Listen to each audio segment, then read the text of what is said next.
안녕하세요. 오늘도 사연살롱을 찾아주셔서 감사합니다. 인생사 세용지마라는 말 들어보셨나요? 저는 나이 50이 넘은 지금에서야 그 말을 실감하고 있습니다. 저희 아빠와 시아버지께서는 어린 시절 옆집에 사시면서 형, 동생하며 자라온 사이셨는데 두 분은 나중에 꼭 아이들 낳으면 사돈 맺기로 약속하셨다고 했어요. 사회로 나온 두 분은 동업을 시작하셨고 동네 철물점부터 시작했던 사업은 점점 커지면서 번듯한 자동차 부품 공장이 되어 두 분은 사장님들이 되셨는데 정말 생사고락을 함께 하셨어요. 피를 나눈 형제보다도 더 가까운 사이가 되었고 가족끼리도 자주 왕래하며 지냈습니다. 남편에게는 여동생이 있었는데 저와 동갑이던 유진이는 미국으로 유학 가기 전까지 초중고를 함께 보내면서 속에 있는 이야기 다 털어놓을 정도로 가까웠죠. 나중에 오빠랑 결혼하면 본인이 제대로 미운 시누이 노릇 해주겠다며 농담도 할 정도로 유진이와는 둘도 없는 사이였어요. 우리 셋은 어린 시절 대부분 추억을 공유할 만큼 함께 보냈어요. 태어날 때부터 정해진 운명이었나요? 그저 친한 오빠로 생각하던 남편이 남자로 보이기 시작한 건 제가 방학 기간 동안 잠깐 미국에 어학연수 갔을 때였는데 아버지는 저를 남편이 유학하고 있던 뉴욕으로 가길 원했고 저도 처음으로 타지로 가는 만큼 누군가 기댈 곳이 있다고 생각하니 마음이 놓인 것도 사실이었어요. 남편은 언제 또 뉴욕에 오겠냐며 자기 공부도 바쁜 와중에 저를 데리고 관광시켜주고 맛있는 것도 많이 사주면서 즐겁게 지냈는데 3개월간 함께 뉴욕 생활을 하면서 보게 된 남편의 모습은 어린 시절부터 봐오던 친근한 오빠가 아닌 멋진 남자의 모습이었어요. 전 세계 사람들이 다 모인 뉴욕에서도 항상 당당했고 친구들 사이에서 리더십이 보이는 남편의 모습은 정말 멋졌죠. 이런 남자라면 진짜 아버지 말대로 결혼해도 믿고 살 수 있겠다는 생각을 하면서 마음에 품고 있었는데 남편은 친구들과 파티가 있을 때마다 저를 초대해서 본인 미래의 와이프라고 소개했는데 그땐 그저 농담으로 하는 말인 줄로만 알았어요. 제가 뉴욕 어학연수를 마치고 돌아가기 전날 남편이 저에게 반지를 내밀더라고요. 현지야, 사실은 내가 아저씨한테 너 여기로 보내달라고 부탁드렸어. 너한테 고백하고 싶어서. 남편의 갑작스러운 고백에 당황했지만 제가 마음에 품고 있던 남편도 나와 같은 마음이었다고 생각하니 행복했어요. 그렇게 저희는 한국과 미국으로 오가며 뜨거운 연애를 했고 유학에서 돌아온 남편의 프로포즈로 저희는 결혼 약속을 하게 되었어요.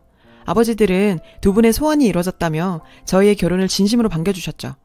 유진이도 오빠가 어릴 때부터 제 이야기를 그렇게 물어봤다면서 이렇게 될 거라고 진작부터 알고 있었다며 축하해줬습니다.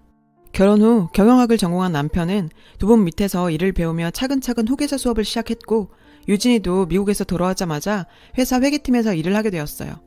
회사 일에는 전혀 관심이 없었던 저는 음대에서 공부한 피아노 전공을 살려 동네에 작은 피아노 학원을 운영했고 결혼 1년 만에 사랑스러운 아들을 가지게 되었어요.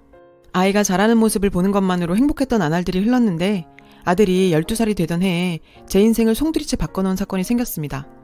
남편은 회사에 문제가 생긴 것 같다며 회사에 저를 불렀는데 회사에는 파란 박스를 들고 있는 수사관들이 와 있었고 아빠는 그들의 손에 끌려가고 있었습니다. 아빠, 도대체 무슨 일이야? 현지야, 아무것도 아니다. 아무래도 오해가 있는 것 같네. 금방 조사받고 돌아가마. 아빠는 회사 돈을 횡령했다는 고발이 들어오게 되면서 조사를 받게 된 거였어요. 검찰이 제시한 많은 증거들은 아빠가 회사 돈을 꾸준히 횡령해왔음을 가리키고 있었고 아빠가 횡령한 돈들이 들어있는 차명 계좌들이 나오면서 저에게 마지막으로 했던 말과는 다르게 다시 집으로 돌아오지 못했습니다. 저는 정말 믿을 수가 없었죠.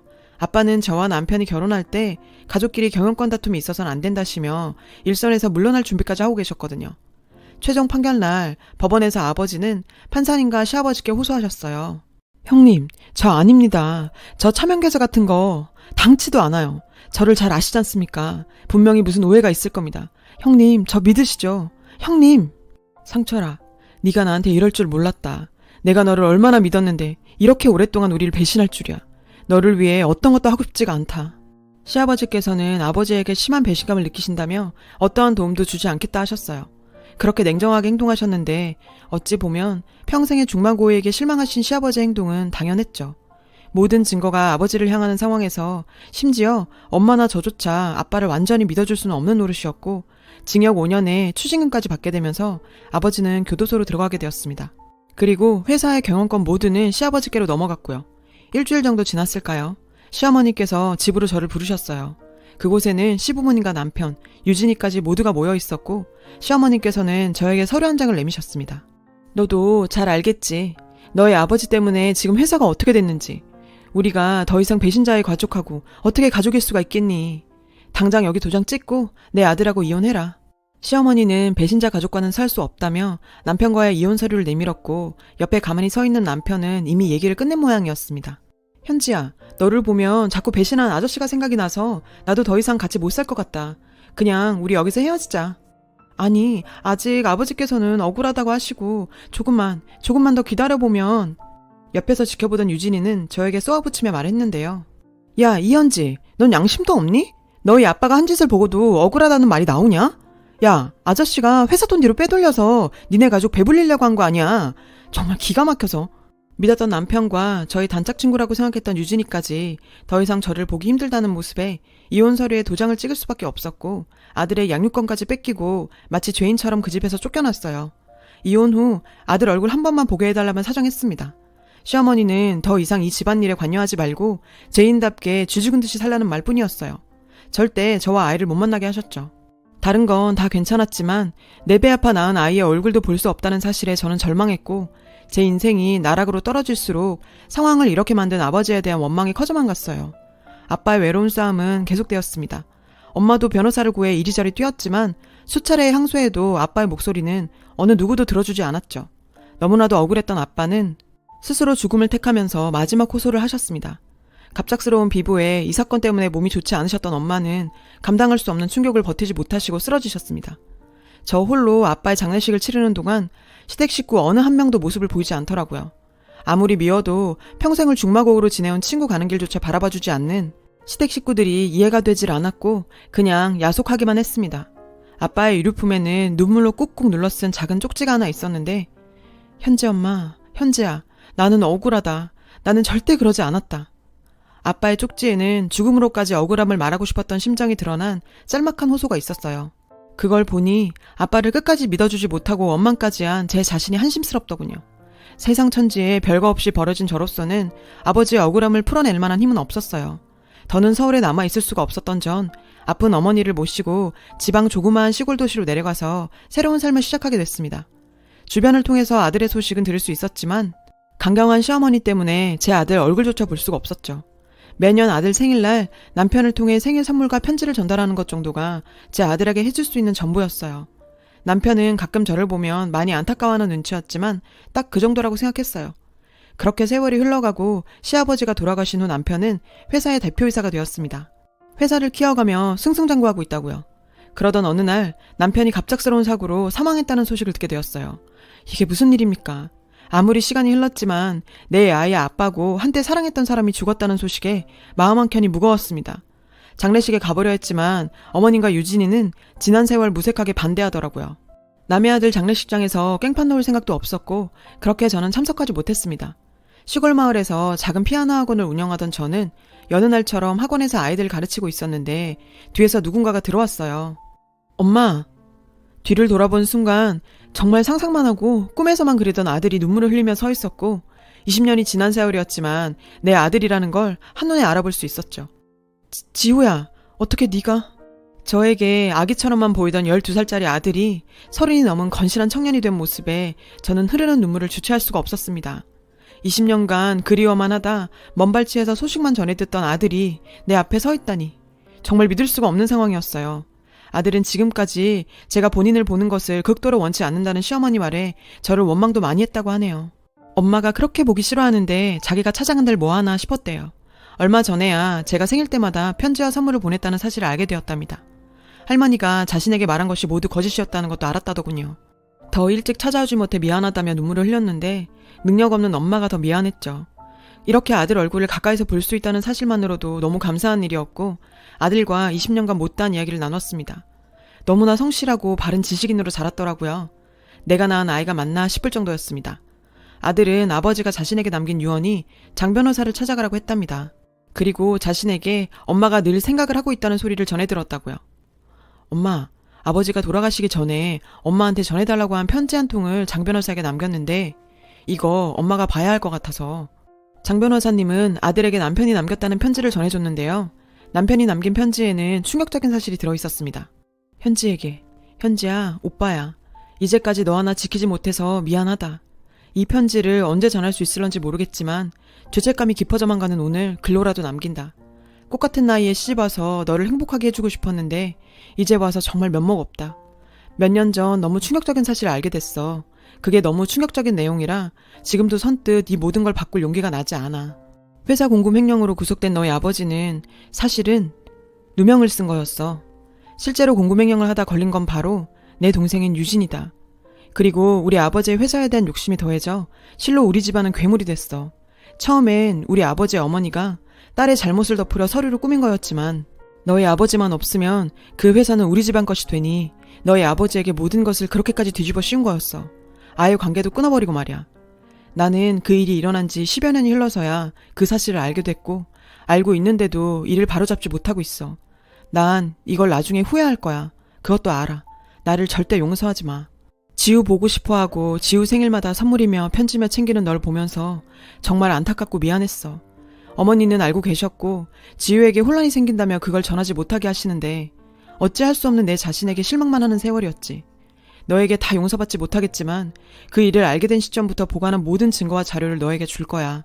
지금도 유진이는 회사 돈을 횡령하고 있어. 그 증거까지 모두 장 변호사에게 전해두었어. 앞으로도 계속 전해둘 거야. 그런데 내가 살아갈 자신이 없어져가. 혹여 나에게 무슨 일이 생긴다면 나의 모든 재산 또한 당신이 받게 될 거야. 내 손으로 빠른 시일 내에 전할 수 있는 용기가 생기길 오늘도 바라. 미안하다 현지야. 돌아가시기 전까지 본인은 회사 돈에 손댄 적 없다며 그렇게 억울해하시던 아빠의 모습이 떠오르고 남편에 대한 원망과 한켠의 안타까움에 가슴치며 통곡했어요. 본인들의 잘못을 뒤집어 씌우고 뻔뻔하게도 저희 아빠를 배신자라 몰아붙이며 장례식장에도 얼굴도 한번 비치지 않은 그 가족들을 그냥 가만히 둘 수는 없었습니다. 아들과 일단 장 변호사님을 만났죠. 남편에 대한 이야기와 남긴 자료, 편지를 아들에게 준 이유 등을 다 설명들었어요. 그리고 20년 전 쫓겨났던 그 집으로 향했는데 20년이라는 세월은 참 많은 게 바뀌게 하는 긴 세월이었죠. 아니, 네가 왜 여기에? 지우 네가 데리고 왔니? 20년 만에 뵙는 시어머니는 어느새 80대 100발 노인이 된 상태였어요. 제 등장에 꽤나 놀란 눈치셨고 옆에는 제 단짝 친구이자 시누이였던 유진이도 함께 있었습니다. 오랜만에 뵙네요. 20년 만인가요? 어머님도 참 많이 늙으셨네요. 유진아, 너도 오랜만이다. 쟤는 여기가 어디라고 염치 없이 발을 들여놔. 당장 안 나가? 지금 내 전남편 죽었다고 뭐 콩고물 떨어지는 거 없나 하고 주워 먹으러 온 거냐? 지우야, 네가 너무 어려서 잘 몰랐겠지만 제일 친한 친구 배신하고 회사 돈 뒤로 빼돌리던 사람 딸이야. 절대 속아선 안 돼. 너도 버리고 집에서 나간 사람이란 말이야. 세월이 흘러도 어쩌면 저렇게 뻔뻔할 수가 있는지. 할머니, 고모, 제가 무슨 바보 등신인 줄 아세요? 그렇게 모질게 엄마 내쫓아내고 엄마가 저한테 보내는 편지도 다 가로채놓고 아직도 제가 할머니 거짓말에 속을 애로 보이세요? 어머어머? 지우야, 너 말버릇이 그게 뭐니? 네 엄마라고 지금 편드는 거야? 네가 누리고 사는 거 누구 덕인지 몰라? 현지야, 너도 참 양심도 없다. 여기가 어디라고 다시 들어와? 너희 아빠 때문에 우리 아빠가 얼마나 고생하신지 아니? 죄지었으면 쥐 죽은 듯 살아야지 말이야. 그래, 그 피가 어디 가겠어? 네 아빠가 20년 전에 왜 그렇게 돈 욕심을 부린지 알 것 같다. 본인의 잘못은 잊어버린 건가요? 20년이 지나도 여전히 뻔뻔하게 우리 아버지를 모욕하는 유진이 그년을 가만 놔둘 수가 없었죠. 너는 참 나이를 먹어도 잘못을 뉘칠 줄 모르는구나. 내가 여기 그냥 왔을 것 같아? 너 20년 전에 회사 회계장부에 손댔더라. 그거 문제 생기니까 그걸 너희가 우리 아빠한테 덮어 씌웠고. 뭐라는 거야? 무슨 헛소리야? 증거 있어? 증거! 너희 오빠가 예전부터 너희 부모랑 네가 한 짓 다 증거로 남겨놨더라. 이미 변호사까지 정해서 말이야. 니네 가족이 네 잘못 덮고 그 회사까지 탐이 나서 증거까지 조작해가면서 우리 아빠한테 누명 씌워놓고 그 더러운 입에 우리 아빠를 올려? 우리 아빤 그때 이미 회사에서 물러나려고 하셨었어. 너희가 조금만 더 기다려줬다면. 그러자 유진이가 당황했는지 겁먹은 고양이처럼 파르르 떨더라고요. 뭐 어쩌라고. 이미 공소시효도 끝났고.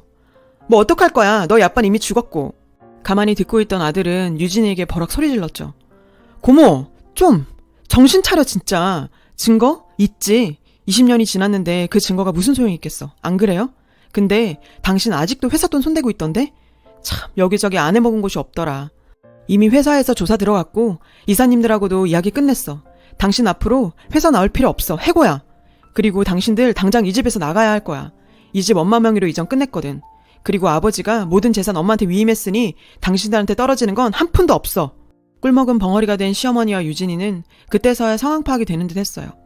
현지야, 우리가 알고 지낸 세월이 얼마니? 이 노인을 평생 산 집에서 당장 나가라고 하면 어디 가서 살아?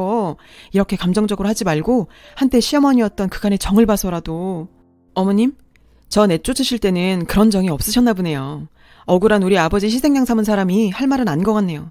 당장 짐 싸서 이 집에서 나가세요. 유진이는 참 끝까지 이기적이었어요.